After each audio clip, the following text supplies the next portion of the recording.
ભગવત્પાદ રામાનુજાચાર્ય એમના શિષ્ય એટલે ધનુર્ધર દાસ.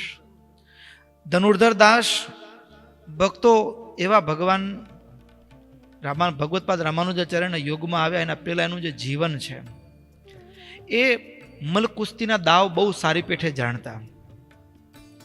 મલકુસ્તી સારી પેઠે જાણે એવું નહીં, આખાય એ મલકમાં એની નામના હતી, નીચુલાપુરી એનું ગામ, આખાય મલકમાં એની નામના.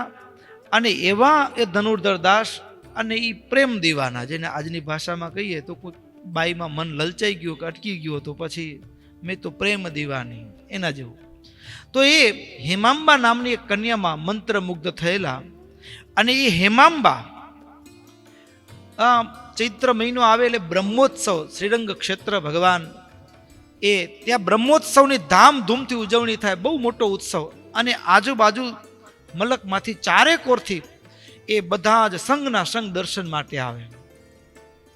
સંઘના સંઘ દર્શન માટે આવે ત્યારે એની અંદર બન્યું કેવું તો કે હેમાંબા, આમ તો ધનુર્ધર દાસનો જવાનો કોઈ નિર્ણય નહોતો કે આપણે ચાલતા પદયાત્રા કરતા એ બ્રહ્મોત્સવની અંદર શ્રીરંગ ક્ષેત્રમાં જવું ભગવાનના દર્શન માટે, શ્રીરંગ ભગવાનના દર્શન માટે.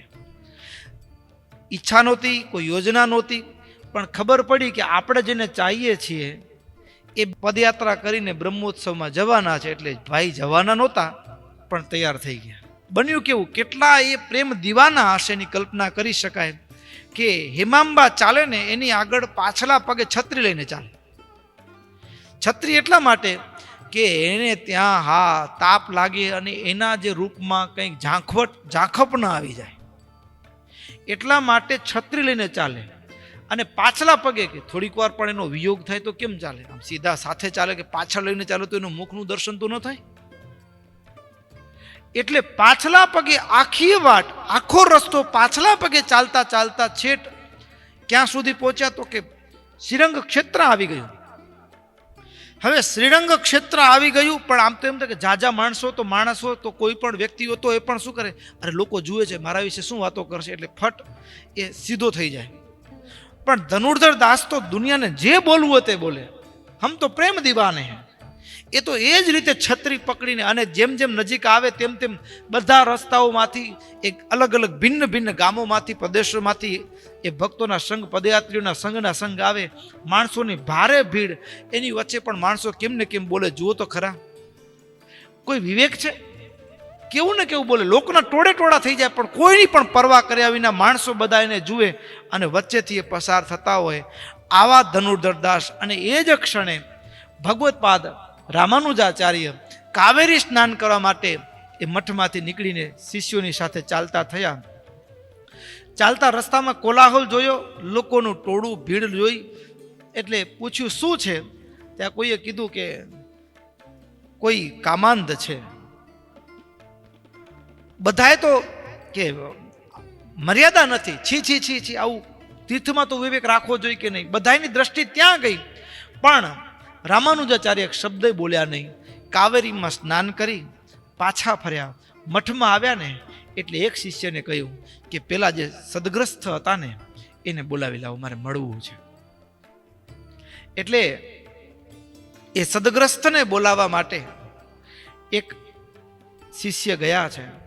શિષ્ય એને શોધતા શોધતા પહોંચ્યા, બોલાવી લાવ્યા કે તમને રામાનુજાચાર્ય, ભગવત્પાદ રામાનુજાચાર્ય યાદ કરે છે. એટલે આમ તો ખબર હોય કે ક્યાંક આપણે બોલાવ્યા છે, ચારે બાજુ આપણે અહીંયા કને આ નામથી આપણું વાત ફેલાઈ ગઈ છે, એટલે આની જ બાબત હશે, મનમાં તો હોય જ. એટલે જેવા ભગવત્પાદ રામાનુજાચાર્ય પાસે આવે ને એટલે સૌથી પહેલાં બોલવાની શરૂઆત કરી દીધી, આપણે તો રૂપના દીવાના. હજી કઈ રામાનુજાચાર્ય કઈ કહે એના પહેલા હું તો રૂપનો દીવાનો. ત્યાં રામાનુજાચાર્ય એટલું કહ્યું, ભગવત્પાદ રામાનુજાચાર્ય, કે આના કરતા સારું રૂપ મળે તો કે આને છોડી દઉં, હું તો રૂપનો દીવાનો છું. અને ત્યારે રામાનુજાચાર્ય એ ધનુર્ધર દાસનો હાથ પકડી અને શ્રીરંગ ભગવાન પાસે લઈ ગયા. અને શ્રીરંગ ભગવાન પાસે લઈ જઈ અને ગુરુનું કર્તવ્ય છે ત્યાં જઈ શ્રીરંગ ભગવાનને પ્રાર્થના કરતા કીધું, પ્રભુ એકવાર આને તારું દીદાર, તારું દર્શન કરાવી દે, એકવાર.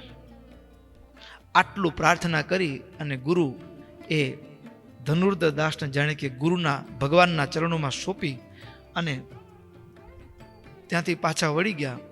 પણ થયું શું? તો કે ધનુર્ધર દાસે જ્યાં શ્રીરંગ ભગવાન ઉપર દ્રષ્ટિ કરીને એવું દર્શન થયું કે ત્યાં ને ત્યાં સ્થિર થઈ ગયા. હા, કેવા સ્થિર થયા? પ્રહર વીતી ગયું, 3 કલાક થઈ ગઈ. હેમાંબા શોધતી શોધતી આવી કે ક્યાં ગયા? આપણા વગર એક ક્ષણ નહોતું હાલતું, એ માણસ ગયો ક્યાં? જ્યાં આવી અને જોયું તો ભગવાનના દર્શનમાં તલ્લીન જોયા. તલ્લીન જોયા, આગળ હાથ મૂકી જોયો. તારા કરતા તો આમનામાં અનંત ગણું રૂપ છે. ભક્તો, સદગુરુ એ જીવને ભગવાનનું દર્શન કરાવે એ સદગુરુનું કર્તવ્ય છે, સદગુરુનું લક્ષણ છે. સાચો ગુરુ એ છે.